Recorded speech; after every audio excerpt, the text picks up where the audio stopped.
This is the Roseselsa Ceramics MK2. Now, I've not reviewed the first gen of these earphones, but these are pretty good. I really do like what they're all about, especially at the price of $30 to $35. But there are a few things in the sound department that I find a little too hot. So, I'll jump into the sound real quick.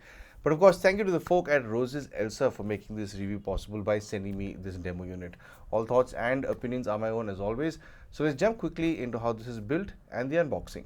Now you will get the earphones in the case as you would expect, and you do get a USB-C charging cable as well as some literature, and you get small and large ear tips separately with mediums already on the earphones. Now something I really do find a bit odd is that these medium ear tips by themselves seem like the small version because they're really tiny. I think a lot of people will find these to be more small than medium, so you might have to sort of switch between the different ear tips to see which one fits you best. And the large ones do seem like they're more medium than anything else, and the smalls really do seem as extra small to me. The overall finish of the case is quite nice. I've always liked this matte finish. I like that brands don't go for the glossy finish as much nowadays. This is the best way to keep it going long term. This does look very nicely done. This does have the ceramics branding right in front on the lid. You do get this little LED light, of course, which lights up when you open and close the lid. Down below you will get the USB-C charging port, and what's really nice to see is a sync and reset button.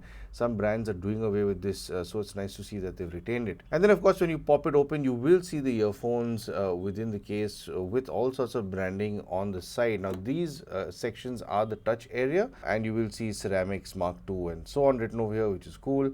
And a sort of little golden screw over here, and these little openings are most likely the microphones, and of course the charging ports on the inside. And like I mentioned, that medium ear tip is pretty small on this. Comfort wise, these I think are pretty comfortable. They're pretty light. Keep in mind when you insert into your ear, you have to twist down to sort of lock it in place, so it slots better in your concha and it should sit much more securely. I do know a lot of people who aren't aware of this little twist to lock sort of method, but this will make it feel that much more secure. Moving on to the features, well, these do come with Bluetooth version 6.0, which is kind of the latest. So if you have one of the latest phones, it's going to work pretty well with that. But you do get a few features within the app that it has. So you will have to download the Rose Link app so that you can sort of fiddle around with these earphones. Now I have used this app with other products from Roseselsa, and I mean I do wish it had evolved a bit more, but it's still pretty plain looking. But anyway, I'll jump into this. So the battery percentages will show up, of course, on the app of the earphones. When it's in the case, it will show you the percentage of the case. And then of course this does have ANC, so you will have your ANC modes, which are over here. Now you don't have a slider to control it, but these specific modes, I will talk about how good or bad the ANC is in the chapter about sound. And then you do get a wind noise reduction option, which is, it's all right. Normal will make it passive, so it's passively isolated in normal. If you don't want ANC, it makes sense to have that. And then transparency mode, of course, gives you these different modes as well you can play around with. It works all right. I mean, I'm not one to really use transparency much, but I think if you want to zone in on certain conversations and all with somebody, it works fine in an office environment or at home. And then of course you do get different EQ options. There are just 3 presets: the pop, hi-fi and rock. I have mainly tested this on pop. I do wish it had some sort of a manual EQ option. 3 seems a bit sort of restrictive. And then of course you do get the gaming mode. I think this goes down to about 47 milliseconds in response time if you're into gaming. Dual device connectivity also functions well, but the thing is you have to be willing to let go of LDAC. If you're somebody who's always committed to LDAC, forget about the whole dual device connectivity. In fact, let me just, if I switch it on here, you'll see the device will automatically restart after opening or closing the dual device connection. Please confirm whether to continue switching.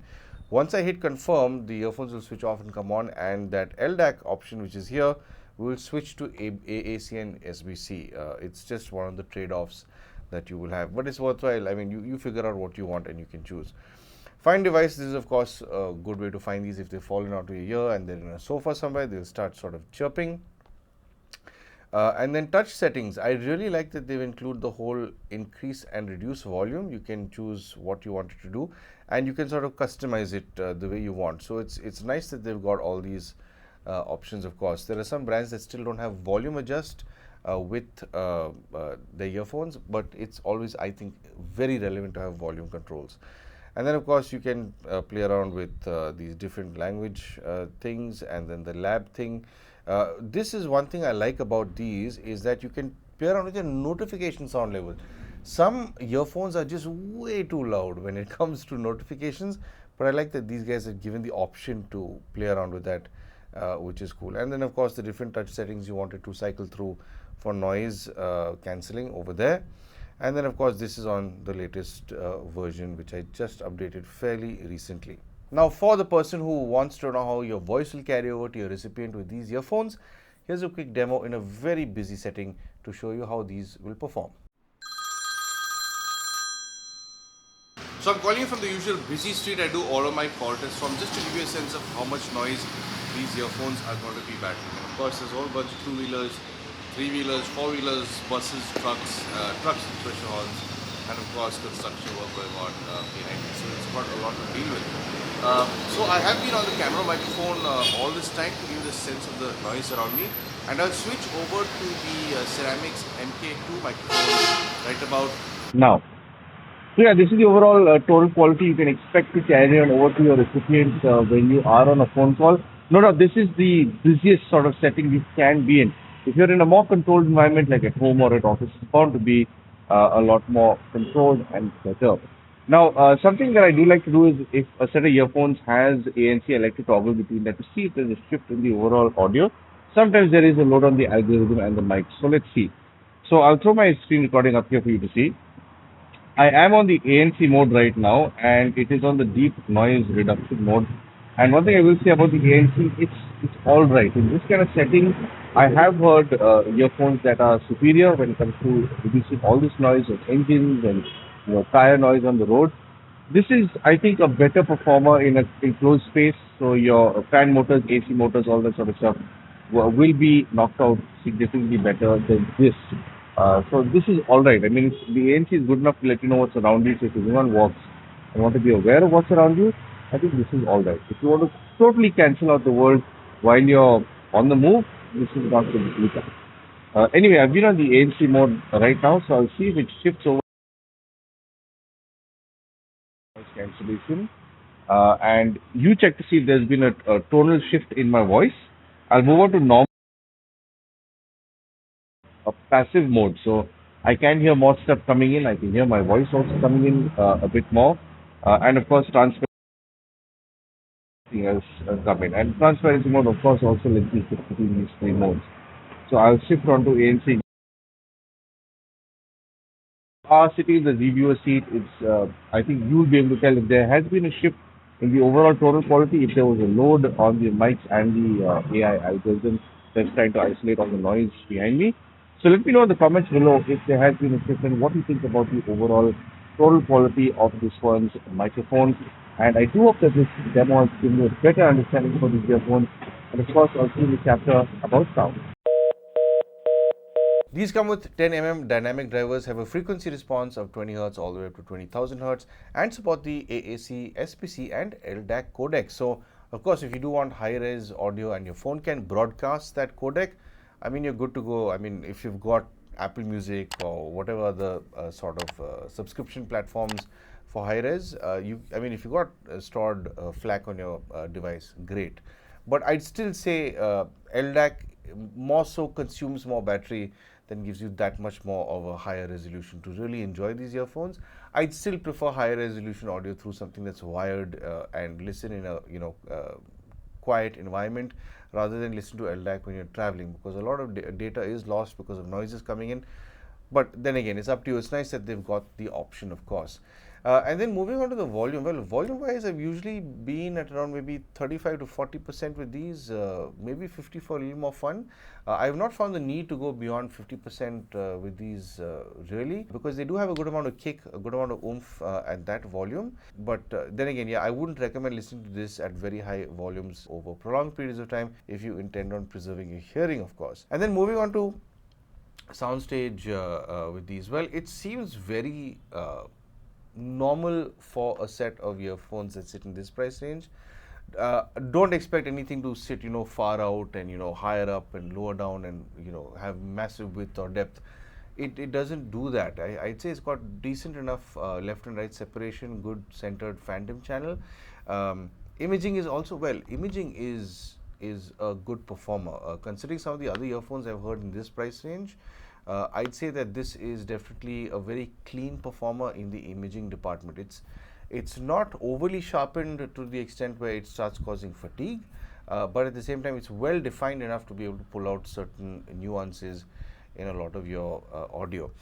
The one place where the imaging does take a hit for some reason is if you start listening to tracks that are overloading the driver, and by that I mean not the jazz blue stuff with a single upright bass and maybe some guitar riffs and piano and one vocalist. That's not too much of a load on a driver. But the minute you start throwing orchestral stuff at it, or something that's rock, that's where a lot of stuff is going on at the same time, it's almost as if the driver doesn't seem like it wants to keep up with it. It's the imaging that takes a hit. It starts getting a little muddled, a little sort of muddy in its overall presentation. Then moving on to the highs, mids and lows. Well, I did test this on the pop, rock and the hi-fi mode. Safe to say I really like the hi-fi mode, because the hi-fi mode of course is a bit slightly dipped, I think, in the lower frequencies, so that obviously tends to accentuate more detail in the mids and the highs. I myself am a sucker for detail.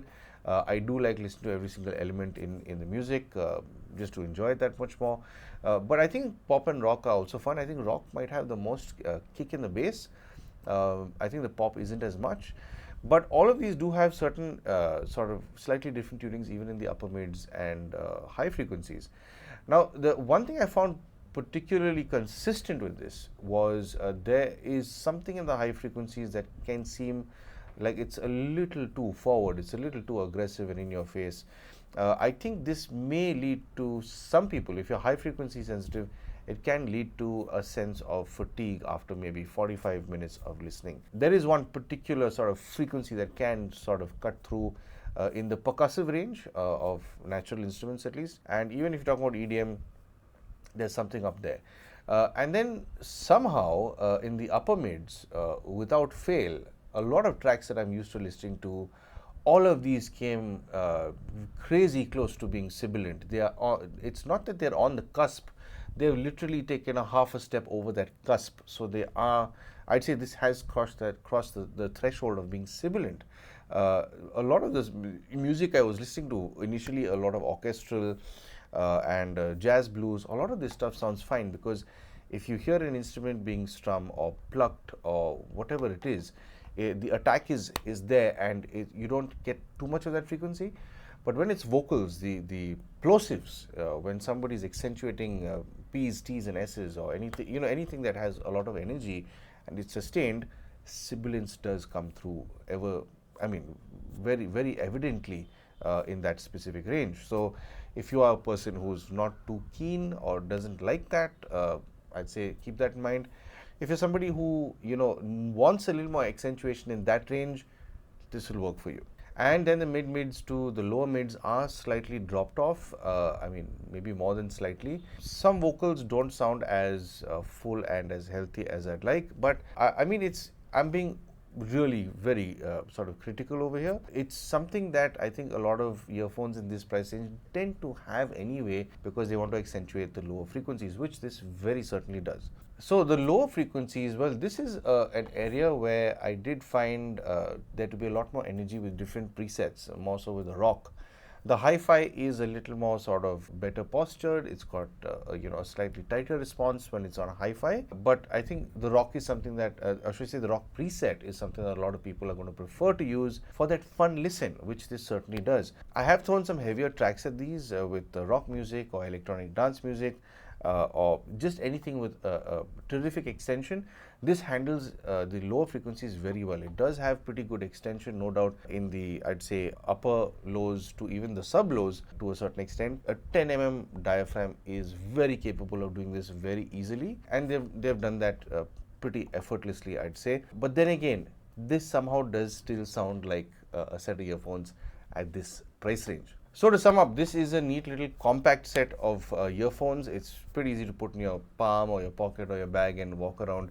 It does sit comfortably in the ear, but again, I will mention that those ear tips, the medium-sized ear tips that come with it, are way too small. In fact, they seem like the small sort of size, and then they have a small size that I think is extra small. I think the large is more medium. So if you do have your own ear tips, or if you've got foam ear tips, I would recommend using them with this, of course. If you are somebody who wants to know how the call performance is with the microphones, head on over to the call chapter.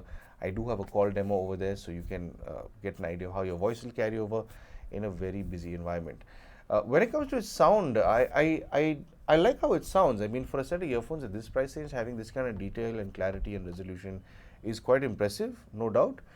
But I do feel that they have missed out a bit in sort of maybe updating the app. And by that I mean, I've seen the Roselink app look like this for a long time. If they had introduced a basic, even if it were a 5-band or a 10-band EQ, forget parametric. I mean, if they introduced a parametric, that would be sensational. But the fact that it doesn't have a manual EQ at all, and you can only play around with 3 presets from within the app, it does restrict you. So you might have to get into a separate app, a third-party app, and play around with the tuning to certain, cull certain frequencies down that are too hot. There are some higher frequencies that are just way too aggressive. The upper mid is the sibilant region. A lot of these things I think need to be controlled for somebody who's sensitive to those frequencies in particular. But otherwise, yeah, considering how resolute these are at this price, I think these are really good. So of course, if you do want to buy these, these are available in India. But abroad, I think you can buy these on AliExpress and all for about $35. I think I saw it at. And in India, of course, I will leave the links down below.